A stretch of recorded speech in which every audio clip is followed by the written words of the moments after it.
Good morning, everyone. Let's start today's session. Topic tense with tense. और tense के कितने प्रकार के होते हैं? Let's start. हर क्लास के लिए उपयोगी है टेंस. देखिए टेंस मीन्स काल. टेंस कितने प्रकार के होते हैं? टेंस टाइम 3 प्रकार की होती है और वर्क के अनुसार टेंस भी उसके भी 4 पार्ट होते हैं. देखिए टाइम पहले और वर्क उस 4 प्रकार के होते हैं, तो उसी के अनुसार टेंस भी 4 प्रकार के होते हैं. टेंस 3 प्रकार के हो जाते हैं. प्रेजेंट टेंस टाइम के साथ जुड़ के देखिए, present, past, future. Present tense, past tense, future tense. अब इनके भी 4 पार्ट होते हैं. तो प्रेजेंट इंडेफिनिट, इनके 4 पार्ट है. Indefinite, continuous, perfect, perfect continuous. तो परफेक्ट इंडेफिनिट अनिश्चित होता है इसमें कार्य. कॉन्टिन्यूअस में कार्य जारी रहता है. परफेक्ट में पूर्ण हो गया होता है. परफेक्ट कॉन्टिन्यूअस में कार्य कुछ पूर्ण हो गया होता है, सामान्यतः कुछ जारी रहता है. प्रेजेंट के साथ जब इंडेफिनिट जुड़े तो प्रेजेंट डेफिनिट हो जाएगा, प्रेजेंट कंटिन्यूअस हो जाएगा, प्रेजेंट परफेक्ट टेंस हो जाएगा, प्रेजेंट परफेक्ट कंटिन्यूअस टेंस. फिर पास्ट से करें तो पास्ट के 4 पार्ट यही होंगे. Past indefinite tense, past continuous tense, past perfect tense, past perfect continuous tense. Past, फिर future indefinite tense, future continuous tense, future perfect tense, future perfect continuous tense. अब इनके अलग अलग से हम लोग पढ़ेंगे. Present indefinite, present indefinite part पढ़ेंगे, बारी बारी से पढ़ेंगे. टेंस यदि हमें पता है तो सभी टेंस एक्टिव वॉइस में होते हैं. तो पैसिव भी बनाने के लिए टेंस का जानकारी अच्छी होनी चाहिए.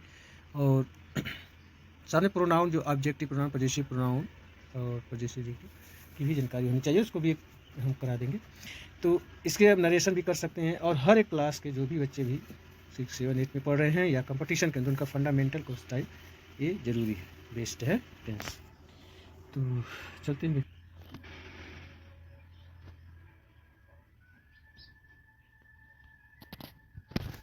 सब स्ट्रक्चर्स देखते हैं.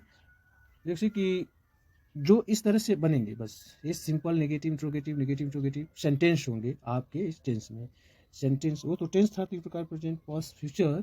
लेकिन अब जो सेंटेंस इसमें यूज होंगे, कौन कौन? पहले एक सिंपल सेंटेंस यूज होगा, इसे अफर्मेटिव सेंटेंस भी कहते हैं. फिर नेगेटिव सेंटेंस यूज होगा, फिर इंट्रोगेटिव सेंटेंस होगा, फिर negative interrogative sentence. Simple sentence या अफर्मेटिव सेंटेंस होते हैं सकारात्मक, और नेगेटिव सेंटेंस होते हैं नकारात्मक वाक्य. इंट्रोगेटिव सेंटेंस होता है प्रश्नवाचक वाक्य, और नेगेटिव इंट्रोगेटिव सेंटेंस होता है प्रश्नवाचक और नकारात्मक वाक्य. प्रश्नवाचक, नकारात्मक वाक्य, इस इसमें सेंटेंस होते हैं. ये 4 प्रकार के सेंटेंस होते हैं, 4 प्रकार के पार्ट होते हैं, 3 टेंस होते हैं, 3 के 4-4 फेज होते हैं. उनमें भी जब टेंसों में 4-4 प्रकार के वाक्य प्रयोग किए जाते हैं तो उनके लिए ठीक है. तो यही स्ट्रक्चर रहेगा हर एक टेंस में. इसके लिए देखना है बस, उसमें हेल्पिंग वर्ब चेंज होगी आपकी, और मेन वर्ब में कौन सा सेकंड फॉर्म की थर्ड फॉर्म यूज करना, ये रहेगा. और लेकिन है सेंटेंस को लिखने के लिए एक सब्जेक्ट, मेन वर्ब और कम से कम लिखना चाहिए. कभी किसी में ऑब्जेक्ट भी लगता है और अदर वर्ड. देखें सिंपल सेंटेंस का जो स्ट्रक्चर होगा वो, जैसे आप प्रेजेंट सिंपल सेंटेंस हो जा सकता है, सिंपल पास्ट टेंस हो सकता है, simple present tense, simple future tense का अलग. लेकिन इनका स्ट्रक्चर यही रहेगा. तो सिंपल जो है, सिंपल टेंस कैसे सेंटेंस, सिंपल सेंटेंस कैसे होते हैं उसके लिए.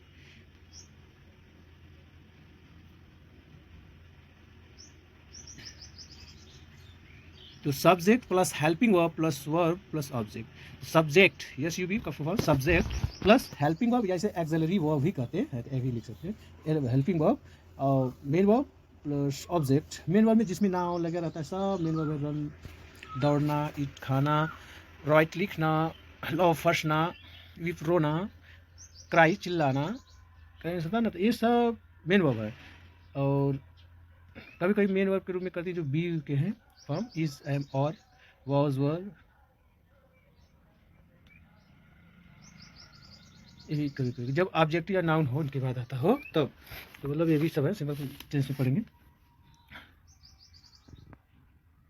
और निगेटिव सेंटेंस में देखिए क्या होगा, subject plus helping verb plus not लग जाएगा. देखिए सब्जेक्ट के हेल्पिंग वर्ब और हेल्पिंग वर्ब और मेन वर्ब के बीच में नॉट लग जाता है नेगेटिव. और वर्ब प्लस ऑब्जेक्ट. इंट्रोगेटिव में देखिए,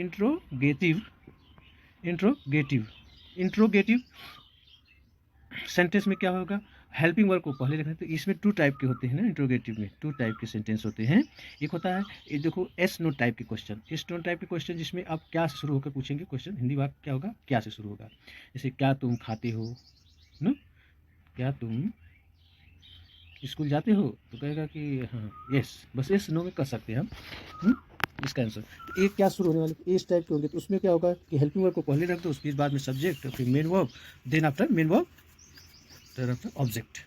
तो helping verb helping verb, subject, verb, object. Okay, इस तरह से इंट्रोगेटिव क्या मतलब एस नो टाइप के क्वेश्चन। और जब WS फैमिली वर्ड जो क्वेश्चन वर्ड होते हैं उनके लिए जाए तो उसमें क्या होता है, तब हम कैसे इंट्रोगेटिव बनाएंगे, तो इंट्रोगेटिव वर्ड का यूज करना पड़ता है। और यदि वो बीच में आए, जैसे वह कौन था या वह कौन है, तो मतलब ये तो सिंपल है, लेकिन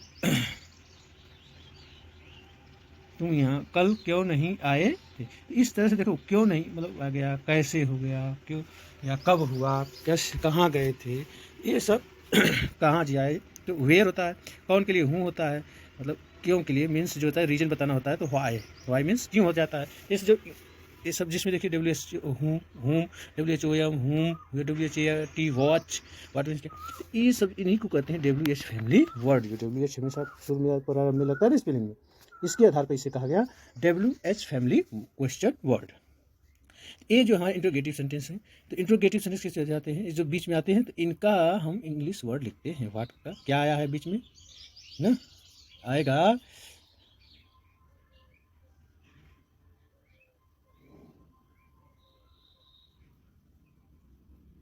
वह कल क्या बाजार गया था, कल क्या वह बाजार गया था, कल वह वहाँ क्या करने गया था ना, कल वह वहाँ क्या करने गया था। तो देखिए अब क्या बीच में आया था, उसका वर्ड हमको इंग्लिश वर्ड लिखना पड़ेगा व्हाट ना। यदि शुरू में है हिंदी वाक्य के अंत में, क्या आप मेरे साथ बाजार चलेंगे, क्या मेरे साथ बाजार चलेंगे, तो क्या पहले आया हिंदी वाक्य का, तो इस यहाँ पर हेल्पिंग वर्ड से काम चलाता है। हेल्पिंग वर्ड को पहले लिख लो सब्जेक्ट के पास, उसके बाद सब्जेक्ट, सब्जेक्ट के बाद मेन वर्ब, इस तरह से बन जाता है। लेकिन जब WH फैमिली वर्ड आए तो उसमें उसका जब हिंदी बीच में क्या आएगा तो उसका इंग्लिश लिखना पड़ेगा WH what. And negative interrogative sentence देखें तो इसका होता है helping verb plus subject plus not, मतलब जब क्या से शुरू हो रहा है तो हेल्पिंग वर्ब लिख दिए, फिर सब्जेक्ट के बाद नॉट लगाना है, वर्ब प्लस सब्जेक्ट, एकदम सेम है।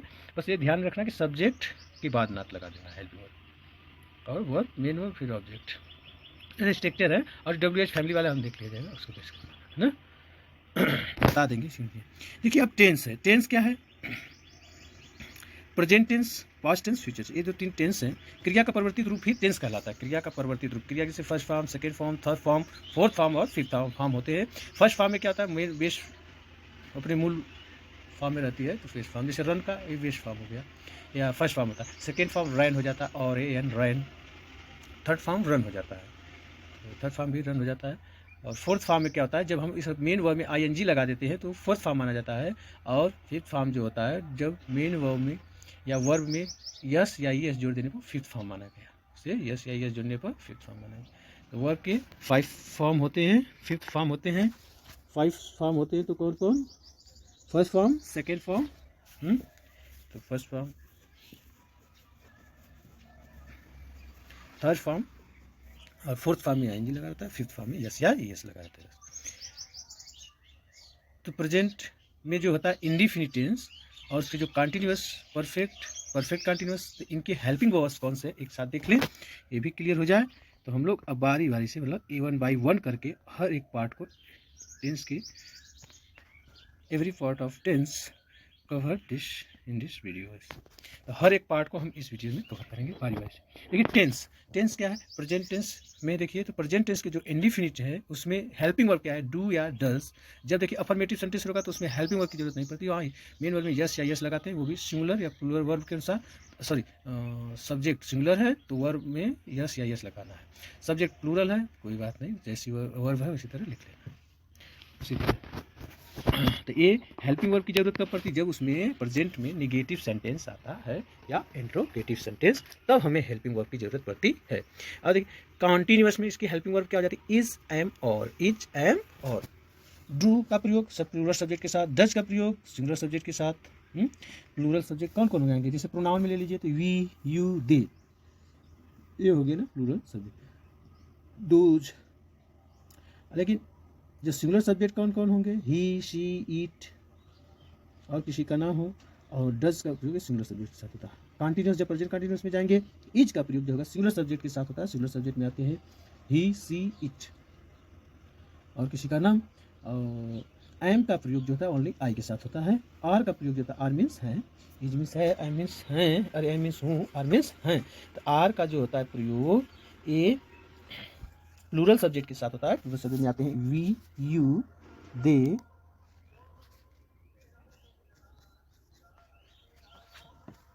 फिर देखिए past, sorry present perfect tense, present perfect tense,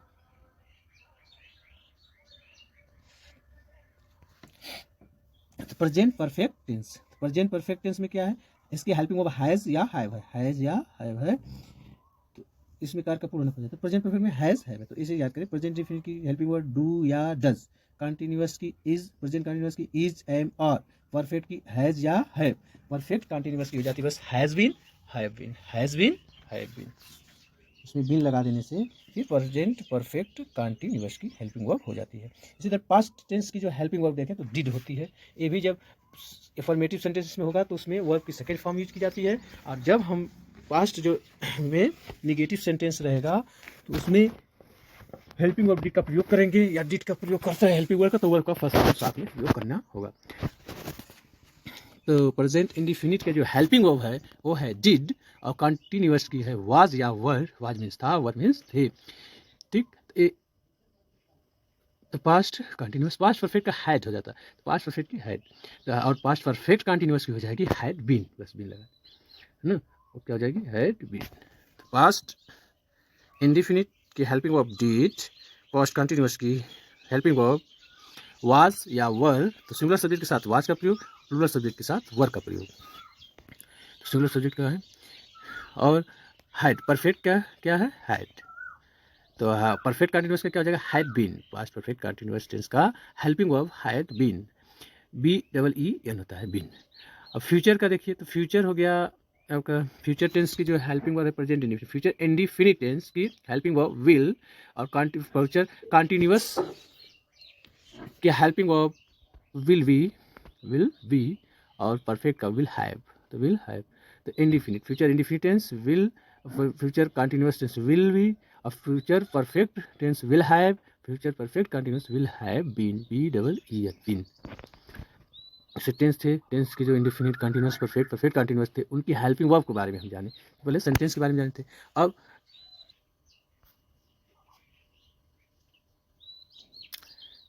देख लीजिए, अब स्ट्रक्चर देख लें, मतलब स्ट्रक्चर ये है कि सिंगुलर सब्जेक्ट कौन है, सिंगुलर सब्जेक्ट के साथ क्या प्रयोग किया जाएगा, और प्लूरल सब्जेक्ट जो प्रोनाउन में होते हैं उनके साथ क्या प्रयोग किया करेंगे helping verb.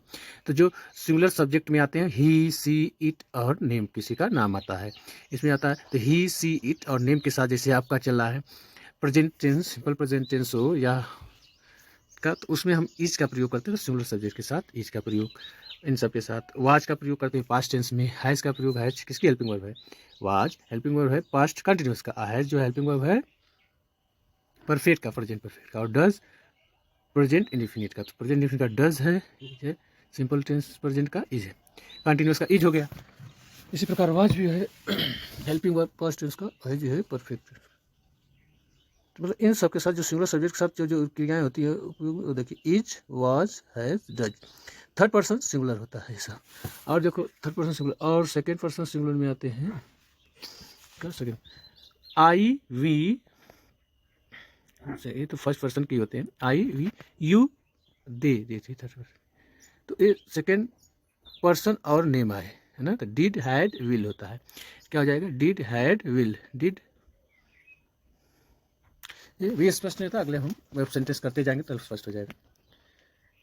I, we, you, दे, इनकी सभी, इनके साथ लगता है डिड का प्रयोग, हैड का प्रयोग और विल का होता है। और ही, सी, इट नेम के साथ इज, वाज, हैज, डज, जो जिसकी हेल्पिंग वर्ब है उस टेंस के साथ, मतलब ये सिंगुलर है, सिंगुलर सब्जेक्ट बस ही, सी, इट नेम आता है, और प्लूरल में ध्यान दीजिए ये आई अपवाद है, भी सिंगुलर था, लेकिन इसके साथ हेल्पिंग वर्ब की जाती है प्लूरल। अब वी, यू, दे, ये सब प्लूरल है। जैसे वी मीन्स होता है हम सब, हम लोग, यू मीन्स होता है तुम सब, तुम लोग, आप सब, आप लोग, या आप सब, आप लोग, यू मीन्स दे का हो जाएगा, वे लोग, वे सब, उन लोगों ने, उन्होंने इत्यादि अर्थ में दे का इंग्लिश लिखते हैं, दे लेते हैं। और ही मीन्स वो हो गया, सी मीन्स भी होता है। ही जो है मेल के लिए यूज़ किया जाता है, जैसे बॉय मैंने जब वह कहना तो अर्थ में है तो बात वह लड़का है, वह तो ही का प्रयोग करेंगे। सी का वह लड़की है, वह स्कूल जाती है तो सी गोज़ टू स्कूल लिखेंगे, ही नहीं, क्योंकि ये यहाँ डिनोट हो रहा है फीमेल जेंडर का। और नेम हो इस तरह से। चलिए टेंस के भी देखिए पार्ट सभी एक साथ हैं। प्रेजेंट टेंस के प्रेजेंट इंडिफिनिट, तो प्रेजेंट इंडिफिनिट की जो पहचान होती है ना, तो उसको देख लें। ता है, ती है, ते हैं, और ता है, ती है, ते हूँ, ता हूँ इत्यादि, या ती हूँ। तो ये इंडिफिनिट प्रेजेंट इंडिफिनिट होते हैं। तो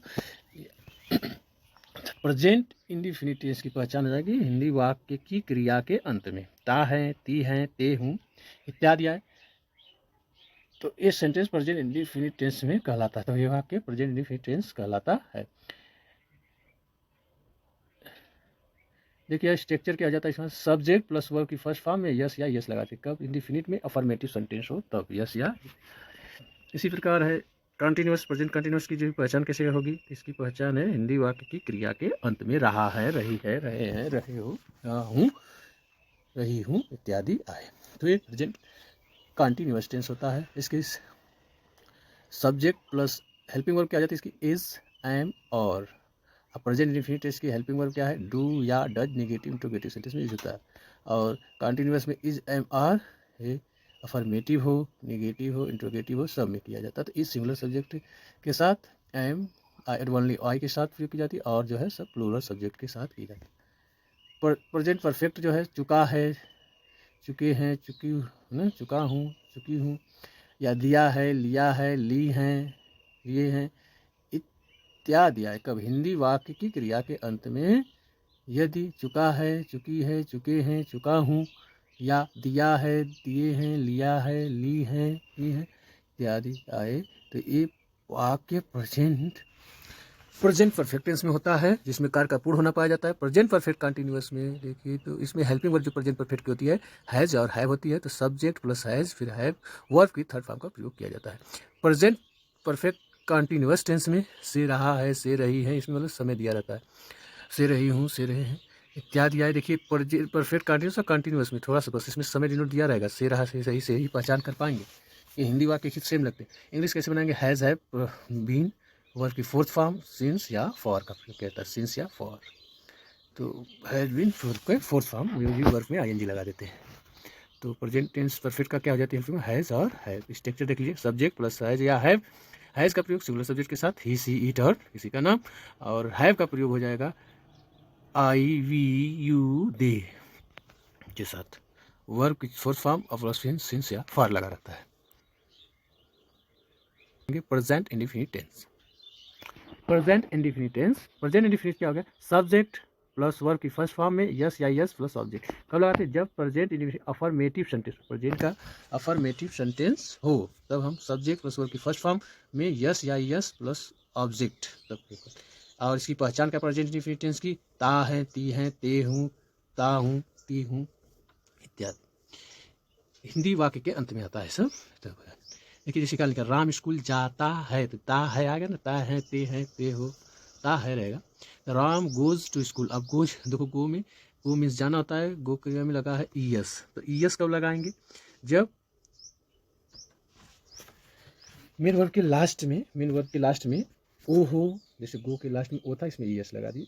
जब ईएस लगाने की प्रक्रिया है, और जैसे और बाकी सबके साथ ईएस लगता है, इसका प्रेजेंट अफर्मेटिव सेंटेंस में हो। देखो गो में जाना, फिर देखिए जिसके लास्ट में ओ हो, डबल ओ, यस हो, डबल एस हो, एस एच हो, सी एच हो, एक्स हो, तो इनके में ईएस का प्रयोग करते हैं। सिंगुलर बनाने के लिए वर्ब ईएस का लगा देते हैं, और बाकी सभी के साथ यस लगाते हैं। तो जैसे हम पुश मीन्स धक्का देना, धकेलना, तो अब पुश में यस एच से लास्ट में अंत हुआ है, पी यू एस एच होता है, तो यस एच ई एस लगाएंगे, पुशेज। और वॉच, वॉच मीन्स देखना होता है, वॉच मीन्स नाउन रहे तो घड़ी होता है, तो वॉच में देखिए सी एच आया लास्ट में, तो इसमें भी ई एस लगेगा, तो वॉच, वॉचेज। इसी प्रकार से देखें तो इसी प्रकार से होता है, लास्ट में करते हैं। उसमें एक है जिसमें लास्ट में ओ या यक्स या यस यच यस या जैसे एंड होने वाले वर्ब में हम यस लगाकर उसे सिंगुलर वर्ब बनाते हैं और बाकी सभी के साथ प्लूरल अरे यस लगाते हैं। देखिए वो बस प्रेजेंट इंडेफिनिट में ऐसा करना है। इस राम स्कूल जाता तो Ram goes to school. Ram बाजार से नहीं, वो स्कूल से शाम को आता है, शाम 4 बजे आता है मान लो। तो Ram comes to come from school at 5 o'clock। 5 बजे। वह चाय नहीं पीता, तो he does not drink tea, वह चाय नहीं पीता है। लेकिन नेगेटिव सेंटेंस है तो इसमें हेल्पिंग वर्ब की जरूरत पड़ी, डू या डज होती है, लेकिन वह चाय नहीं पीता है। यहाँ सिंगुलर सब्जेक्ट है, वह के लिए ही आया है, मेल के लिए, तो यहाँ पर ही डज लगेगा और नॉट इसके बाद main verb drink. Drink means पीना, टी मीन्स चाय, तो नहीं पीता है। क्या तुम मुझे जानते हो? अब क्या से एस नो टाइप का क्वेश्चन है, तो इसको डू यू नो मी, तो यू के साथ प्लूरल सब्जेक्ट है, यू के साथ डू लगेगा। नो मी, क्या तुम मुझे जानते हो?